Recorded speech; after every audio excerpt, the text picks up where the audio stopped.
नमो बुद्धाय. स्वागत करते तुमचे माझ्या एका नवीन व्हिडिओमध्ये.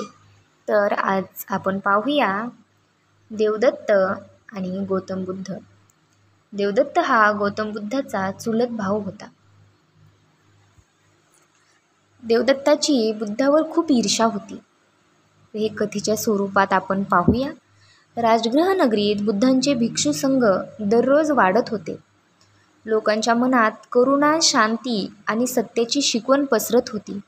पण त्यावेळी बुद्धांचा चुलत भाऊ म्हणजेच देवदत्त मात्र आतून जळत होता. एक दिवशी देवदत्त मनात विचार करत होता.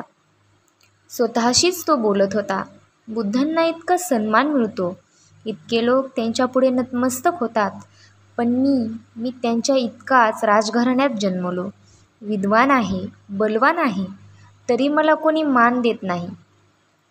जर मला संघाचे नेतृत्व मिळाले तर मी लोकांना दाखवून देईल.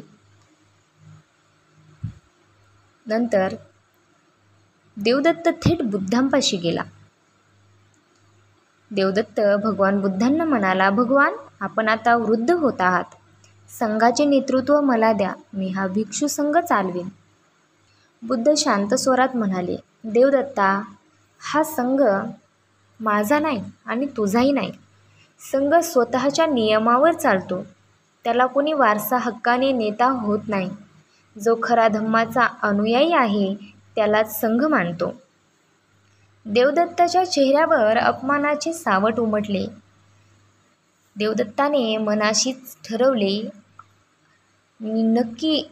त्याने नक्की ठरवले, बुद्धांना मी हरवूनच दाखवेन, असे देवदत्त मनाशीच बोलला.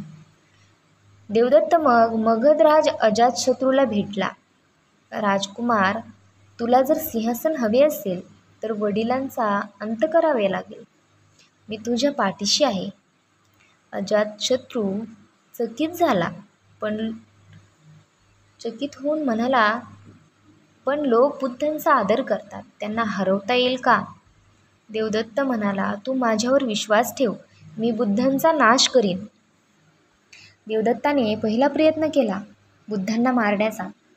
एकदा देवदत्ताने रौद्र हत्ती नाळगिरीला दारू पाजून बुद्धांच्या मार्गावर सोडले. लोक किंचाळले, बुद्धा बाजूला व्हा, हत्ती येतोय. पण बुद्ध निर्विकार उभे राहिले. त्यांनी करुणामय डोळ्यांनी हत्तीकडे पाहिले, हात पुढे केले. क्षणभरात तो हिंस्त्र हत्ती शांत झाला. बुद्धासमोर बसला आणि नम्रपणे सोंड टेकवली. लोक आश्चर्यचकित झाले. देवदत्त मात्र रागाने फणफणला. हा देखील अपयश आले. दुसरा प्रयत्न देवदत्ताने केला गौतम बुद्धावर खडक फेकण्याचा. गृद्धकूट पर्वतावर बुद्ध चालत असताना देवदत्ताने वरून मोठा खडक ढकलला. तो खडक फुटून तुकडे झाला. एका तुकडा बुद्धांच्या पायाला लागला. थोडे रक्त बाहेर आले. भिक्षू घाबरले, भगवान, आपण जखमी झालात. बुद्ध फक्त हसले आणि म्हणाले, रागाने उचललेला दगड दुसऱ्याला नाश करत नाही, तो उचलणाऱ्यालाच जाळतो. संघ फोडण्याचा कट केला देवदत्ताने. तिसरा प्रयत्न. देवदत्त म्हणाला, बुद्ध खूप शिथिल नियम पाळतात. मी कठोर नियम करतो, तेव्हाच खरी साधना होईल. त्याने भिक्षूंना 5 नियम दिले. नेहमी जंगलात राहा, नेहमी झाडाखाली झोपणे, फक्त फळमुळे खाणे, फाटकी वस्त्रे घालणे, स्त्रियांशी पूर्ण संपर्क तोडणे. काही तरुण भिक्षू त्याच्याबरोबर गेले, पण सारीपुत्र आणि मोगलायन यांनी त्यांना समजावून पुन्हा बुद्धांकडे आणले. देवदत्त एकटा पडला. देवदत्ताचा अंधापात. हळूहळू त्याचे शरीर जर्जर झाले. क्रोध, मत्सर आणि द्वेष त्याला खात होता. शेवटी त्याला पश्चाताप झाला. मी बुद्धांना भेटतो, त्यांची क्षमा मागतो. तो बुद्धांकडे निघाला, पण पोहोचण्याआधीच तो रस्त्यात कोसळला. त्याने शेवटचा श्वास घेतला. बुद्धांनी भिक्षूंना सांगितले, भिक्षूंनो, मत्सर आणि अभिमान यांचा शेवट नेहमी अंधपातातच होतो. करुणा आणि शांती यांच्यामुळेच खरी शक्ती मिळते. तर या कथेतून आपल्याला मिळणारे धडे. मत्सर आणि ईर्ष्या माणसाला नष्ट करतात. सत्ता आणि अहंकाराचे शेवट दुःखद असतात. बुद्धांची करुणा आणि धैर्य हे खरे सामर्थ्य आहे. वाईट हेतू कधीच जिंकत नाही.